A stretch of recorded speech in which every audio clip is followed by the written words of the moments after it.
So now we are having Dr. Manithya Balanandha with us, who's waiting to share her experience regarding all these different Shaktis and the Shaktini Pada that they have been experiencing continuously. Nithyananda. You introduce yourself and start sharing the experience that you have been going through and having everything with all the people there. Okay. So I'm a school administrator and I'm retired, and I've been in school administration for 35 years in the United States. And what I'm seeing with these initiations is that it's transforming individuals from a low self-image into the highest potential. And when I was in the school system, we were actually contributing to what Swamiji calls a strong toxic mental setup. And what that means is that we think that we can't do things, that we don't have the confidence to public speak, we don't have the confidence to solve difficult equations, or we don't have the confidence to see into the future. When in actuality, neurologically, we're using less than 10% of our neurological functioning. So as a school administrator, what I was studying was in specific particular parameter was mental illness in students. And in the school where I was a principal, many students were being identified as ADHD, bipolar disorder, intermittent explosive disorder, and all these disorders. So you can see we were encouraging a strong toxic mental setup. These kids ended up in jail. Many of them are in prison that were Children in prison. We're setting children up to go to prison by not infusing them with consciousness. Because you see, the missing piece is consciousness. It's that wholeness, it's that whole brain functioning, it's that unity with Swamiji that discreates, that melts down that toxic mental setup. Every single kid can have an IQ of 140 or above, and that's what I'm finding. I've done IQ tests on all of the balasanths, and I've done an IQ test on Lopamudra. And while I was giving her this test, she started reading the answers through the book, through the slossen. And she read, one of the answers was William Shakespeare, and she read it backwards. She read the word William backwards and the word Shakespeare backwards. She used to do that a lot when she first started to fine-tune her special powers. She would see the words backwards.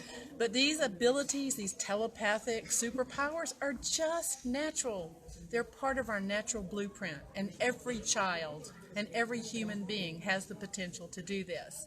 So my job here at the ashram is to identify and help every single child to come up to that speed, to come up to that standard of perfect confidence, of perfect IQ, a score of 140 or above, and to manifest these superpowers. And that's what I'm seeing Swamiji download into every single person who's in this Nithyananda Yogam program, is the potential to do anything, to see through and to engage anything, any aspect of life, whether it's your interpersonal relationships, whether it's your mathematical ability, whether it's your IQ. Everything is going to create a high performance.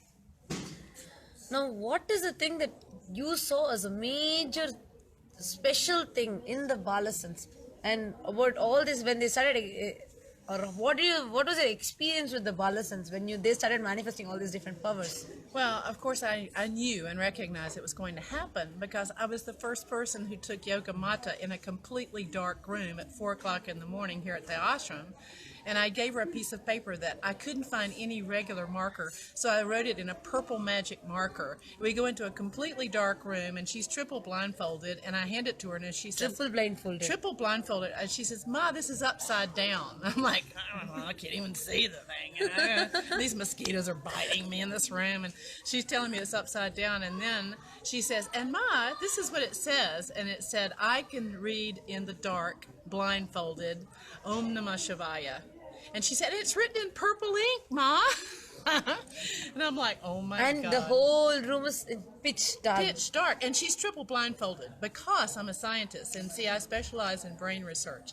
So I want to make sure all the protocols are exactly right. I follow everything to the T. So I documented all of this 2 years ago. And here is what my recommend. One kid, it was Brahma Sukha. I asked him a question no other Gurukul kid could answer. And it was a really strange, it was a British literature question, and the answer was Longfellow. You remember the question about Longfellow? Nobody knew that that was the answer, and he did. I said, Brahmasuka, how did you know that's a poet from England? How did you know that answer? And he said, I don't know, maybe I just came from somewhere. That was the first download of these telepathic powers, and I got to witness it. So see, then at the end of this is how stupid I was. At the end of doing this testing program, my recommendation was that these kids get exposed to British literature, which is a joke. They don't need any exposure to anything because they can download anything.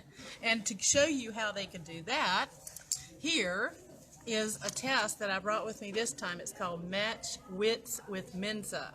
And what this does is it matches all the Gurukul students with the highest IQ individuals in the world. These are people that have an IQ of 140 and above. Now, these were the questions that only 10%, very low levels, of the people with the highest IQ could answer. So I gave this to and the first question is, where would you be if your hotel bill was charged in Makara? And the answer is Finland. Well, she immediately knew it was Finland, and 10% of the Mensa candidates knew that.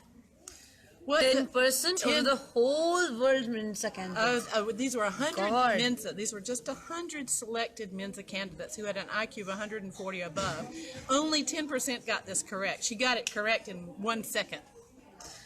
And the whole beauty here is there is no thinking time left for this. So this proves that it's just a power. It's not, see, understand clearly. There is, first thing, she's too small. And second thing is that out of the whole world's Mensa is one of the highest IQ It's tests. the highest IQ. And out of that, without even thinking time, and she's able to answer some strange question. What? I never even heard that word marka anywhere. Of course, nobody ever heard that word. And then she says to me as she takes the test, Ma, what is sweet white wine? What is sweet white wine? And I said, you don't know what that is? And she said, no, what is it? And I said, why are you asking me that? And she said, because it's the answer to number 3. So the number 3 was, what is Barzak? And only 10% of the Mensa candidates could answer that. They didn't know what Barzak was, but she saw, in whatever way, this telepathic way she's seeing it, sweet white wine, and that was exactly the answer. She did all 25 of these questions within about 30 minutes or less. I think it was maybe 20 minutes. She got every single one of them correctly. And so she's super Mensa. I mean, we need to get Mensa to see that she's the topper of all the Mensa candidates. And how old is she? I think, yeah, she's 11 or 12 years old. She's 11 or 12 years old. Then, here's the pièce de résistance. She goes over in a corner. It's 10:30 at night, and I'm in the Nithyananda Yogam program. I'm all crashing and burning and ready to go to sleep. And she says, let's do another test. And I'm like, oh, I don't want. Where in the world do kids ask for more tests? She couldn't wait to do another one. So then she goes over and she grabs this big thick chemistry book that has equations in it that are this long. And she says, I'm going to do these chemistry equations. And I'm like, oh, you want me to read them to you now? I'm too tired. She said, no, don't read me the questions. I just will put in the answers. She went in and she put what the answers were on all 50 of those questions, and every single one of them were correctly. She never even got the question. No questions? She had the answers. And she had the answers with her. And 50 questions, and all of them were complicated chemical equations. These powers, I tell you, they're amazing. And this, what she's talking about, is just a first level power. And which is called as the length dimension, which Swamiji told it. He's not even excited about it because it's such a basic power. And you see what that basic power means here.